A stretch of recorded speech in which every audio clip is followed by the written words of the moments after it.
किसी गांव में 4 मित्र रहते थे। चारों में इतनी घनी मित्रता थी कि हर समय साथ रहते, उठते बैठते, योजनाएं बनाते। एक ब्राह्मण, एक ठाकुर, एक बनिया और एक नाई था, पर कभी भी चारों में जाति का भाव नहीं था।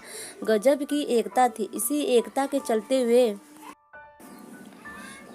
गांव के किसानों के खेत से गन्ने, चने आदि चीजें उखाड़ कर खाते थे। एक दिन इन चारों ने किसी किसान के खेत से चने के झाड़ उखाड़े और खेत में ही बैठकर हरी हरी फलियां का स्वाद लेने लगे। खेत का मालिक किसान आया, चारों की दावत देखी उसे बहुत क्रोध आया।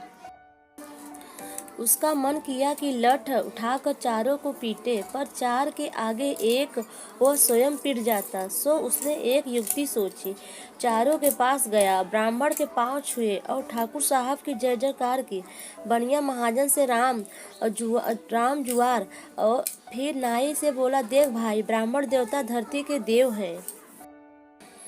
ठाकुर साहब तो सबके मालिक हैं, अन्नदाता हैं, महाजन सबको उधारी दिया करते हैं, ये तीनों से तो श्रेष्ठ हैं। तो भाई, इन तीनों ने चने उखाड़े सो उखाड़े, पर तू ठहरा नाई, तूने चने क्यों उखाड़े? इतना कहकर उसने नाई को 2-3 लठ रसीद किए। बाकी तीनों ने कोई विरोध नहीं किया, क्योंकि उनकी तो प्रशंसा हो चुकी थी। अब किसान बनिए के पास गया और बोला, तू साहूकार होगा तो अपने घर का, पंडित जी और ठाकुर साहब तो नहीं है ना, तूने चना क्यों उखाड़े? बनिए के भी 2-3 तगड़े लठ जमाए। पंडित और ठाकुर ने कुछ नहीं कहा। अब किसान ने ठाकुर से कहा, ठाकुर साहब, माना आप अन्नदाता हो, पर किसी का अन्न छीनना तो गलत बात है। अरे पंडित महाराज की बात दीगर है, उनके हिस्से जो भी चला जाए दान पूर्ण हो जाता है, पर आपने तो बटमारी की।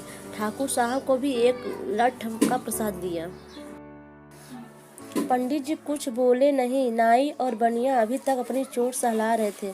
जब ये तीनों पीट चुके, तब किसान पंडित जी के पास गया और बोला, माना आप वो देव हैं, पर इन तीनों ने गुरु घंटाल आप ही हैं, आपको छोड़ दो, ये तो अन्याय होगा। तो 2 लठ आपके भी पड़ने चाहिए, मार खा चुके। बाकी तीनों बोले, हाँ, पंडित जी को भी दंड मिलना चाहिए। अब क्या, पंडित जी भी पिट गए।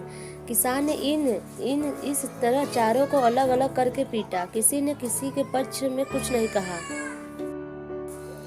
उसके बाद से चारों कभी भी एक साथ नहीं दिखे।